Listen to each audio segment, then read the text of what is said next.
para la sociedad dominicana. Pero nos vamos a apartar de este tema para tratar uno político. Señores, recientemente se aprobó la ley de partidos políticos y bueno, entre que la ejecución de la misma, en especial a lo interno de los partidos políticos, con un tema principal que son las primarias, abiertas o cerradas, según entienda así la organización política. Pero hay otros aspectos de esa ley de partidos políticos en donde las agrupaciones políticas, especialmente los partidos minoritarios, han dicho que la misma es inconstitucional, pero que lo digan los partidos uno puede decir, bueno, a interpretación de las organizaciones, pero ese argumento lo ha tomado quien debe de poner en ejecución la ley de partidos, que es la Junta Central Electoral, a través de su presidente. Para conocer un poco sobre esos aspectos de inconstitucionalidad de la ley de partidos políticos, tenemos en estudio a Josefina Almanzar. Ella es la vicepresidenta del partido Opción Democrática, a quien les damos las buenas tardes para hacerles preguntas relacionadas con este tema. Buenas tardes, Josefina. Muy buenas tardes, gracias por la participación y por la invitación. A ti, gracias por la disposición de acompañarnos en este viernes. Y te preguntamos lo siguiente, Josefina, ¿cuáles son los puntos importantes de esta ley antes de entrar en materia? Y te voy a seguir citando las demás interrogantes. La misma, ¿qué fortalecimientos tiene frente al sistema de partidos políticos? ¿Cuáles son esas contradicciones o vulneraciones que tiene la norma? ¿Y qué requisitos no establecidos en la Carta Magna, es decir, hay derechos fundamentales que la misma la viola? Pues bien, lo primero que nosotros debemos destacar es el hecho de que esta ley 33-18 no fortalece al sistema político dominicano. Porque cuando una ley entra a formar parte del ordenamiento jurídico y de prima fase viola preceptos constitucionales ya establecidos, entonces no podemos hablar de que fortalece al sistema político dominicano, sino que debilita al sistema político dominicano y con ello debilita el sistema democrático.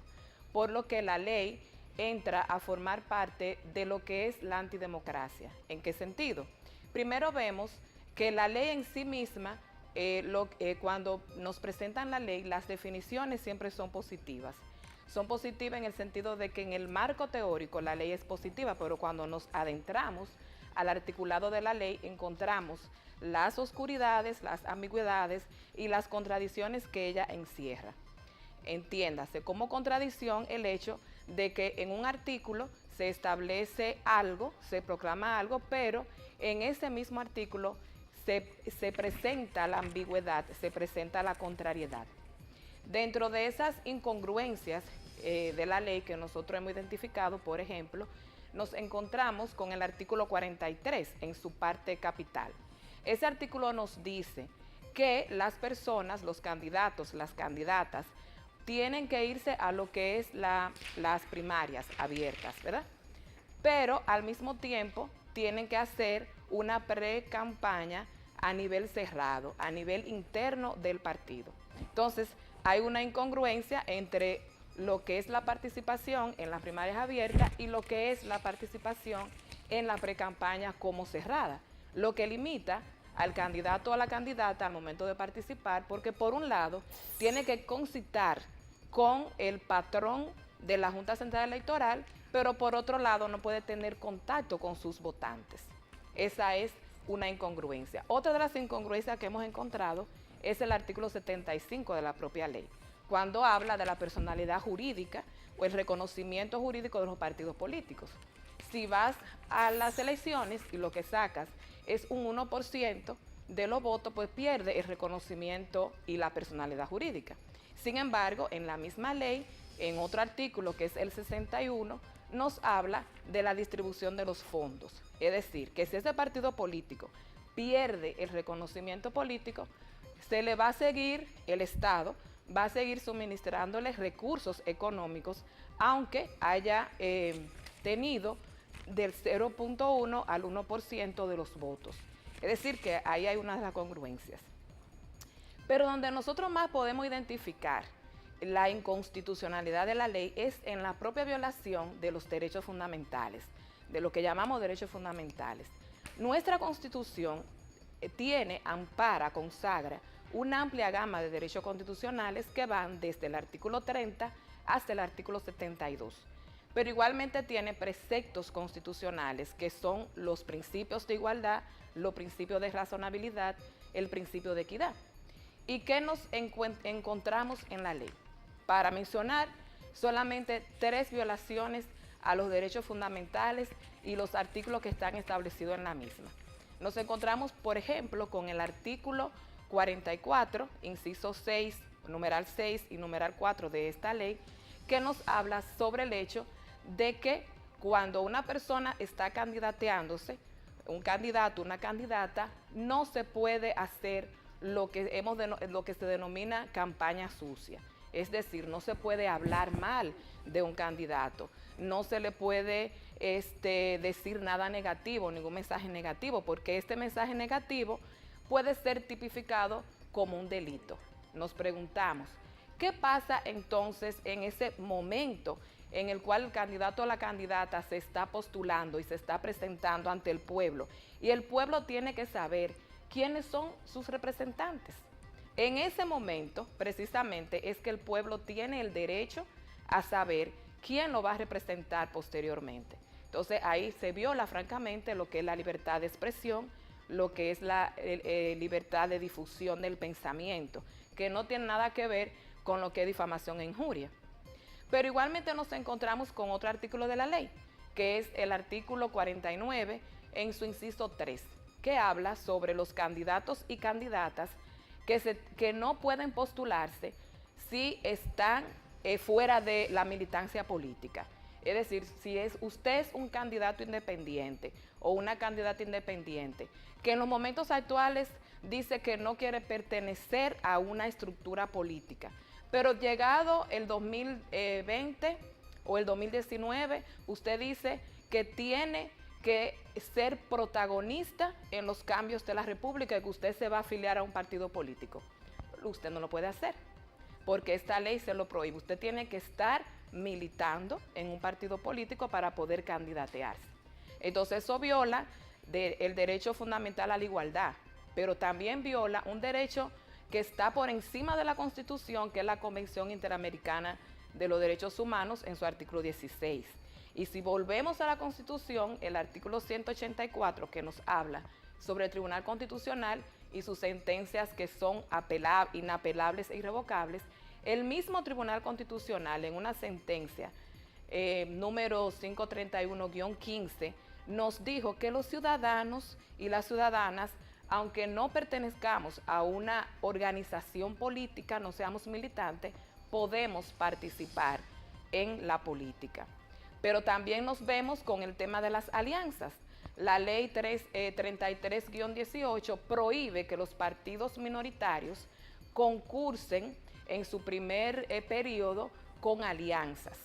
Y ahí viola lo que es la competencia, la libre competencia y la igualdad en esas competencias, porque un partido político minoritario que ha comenzado a construir su base no puede ir aliado a otro partido político, violando el artículo 216 de la Constitución, que habla sobre la naturaleza jurídica de los partidos políticos, igualmente el 202. Entonces, con esta amplia gama de situaciones en que nosotros nos encontramos con esta ley, que en su momento le hemos denominado ley mordaza, porque nos prohíbe, nos sanciona con unas sanciones, unos delitos administrativos que no estaban contemplados anteriormente, nos encontramos con que es una ley que en vez de ser democrática, una ley que en vez de avanzar hacia el fortalecimiento de un sistema político, lo que hace es crear retrocesos en la democracia.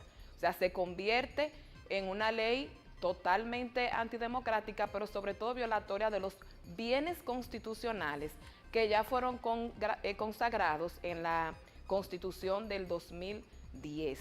Lo que hace que, por ejemplo, o lo que ha hecho que partidos políticos como el nuestro, como Opción Democrática, conjuntamente con 8 partidos más, hayamos interpuesto un recurso de acción directa de inconstitucionalidad con 13 artículos que hemos considerado que son violatorios a la Constitución, pero que sobre todo crean un divorcio brutal entre lo que es el objetivo de la ley lo que debe consagrar la ley como fortalecimiento del sistema político dominicano y por ende del sistema democrático, una ley que debió garantizar el pluralismo político y por ende el pluralismo democrático, que no lo ha hecho. Entonces estamos a la espera de que el Tribunal Constitucional hable a través de su sentencia, como debe de hablar, sobre la inconstitucionalidad de esta ley. Tú sabes que estoy aquí de este lado calladita como una estudiante escuchando, ¿verdad? Para aprender precisamente, porque esa es la intención siempre de Teleuniverso al Día, con los diferentes invitados que vienen al escenario en el transcurso de toda la semana, porque la gente lo ve como algo lejano, la parte política, como si no nos rigiera la actividad política, que es lo que precisamente administra, ¿verdad? El gobierno y todo lo demás. Entonces, agradecerte a ti esta explicación, porque ya bien ha dicho que hay que esperar esa decisión del Tribunal Constitucional, y a través de ti no hemos aprendido hoy cuál es ese elemento que parece casi nada, que es específicamente esa ley Mordaza. O sea, yo no tengo ese derecho de que si un candidato a mí no me convence con su discurso o un planteamiento, yo puedo ir o puedo ser sometida a la justicia por simplemente responder a lo ya expuesto por vía las redes sociales o cualquier medio. Así que conocer la gravedad de todo esto es específicamente tener un poder para uno entender lo que estamos viviendo en términos políticos. Así que para ti, Josefina, las gracias por estar aquí. Si tienes algún dato adicional que ofrecer con relación ya luego de tu explicación. Sí, gracias a ustedes por la invitación, y es volver a que nosotros entendamos que, como bien decías, el tema no es solamente de los partidos políticos, es un tema donde toda la ciudadanía debe estar involucrada, vigilante, saber que no todo lo que le venden es la realidad, y que las leyes muchas veces, en vez de beneficiar al sistema democrático, lo que hacen es perjudicarlo, porque la ley debe cumplir un objetivo claro y preciso, que es beneficiar a los colectivos, a la colectividad. Y esta ley 3318 no beneficia al colectivo, beneficia a las cúpulas de los partidos mayoritarios para que siga rigiendo el poder que ellos quieren que nosotros tengamos. Así que tenemos que estar vigilantes siempre, demandantes, reclamando que los derechos que nosotros ya hemos adquirido a través de un texto constitucional tenemos que hacerlo valer, y sobre todo exigirle al Estado que garantice el derecho de todos y de todas a una participación igualitaria y equitativa. Bueno, agradecerte nuevamente, Josefina, por esta exposición, por arrojar luz en medio, ¿verdad?, de estas dudas con relación a ese encauzamiento de llevar hasta el Tribunal Constitucional lo que consideran los partidos minoritarios que violan derechos fundamentales o simplemente son aspectos inconstitucionales. Así que para ti las gracias por estar en esta tarde con nosotros.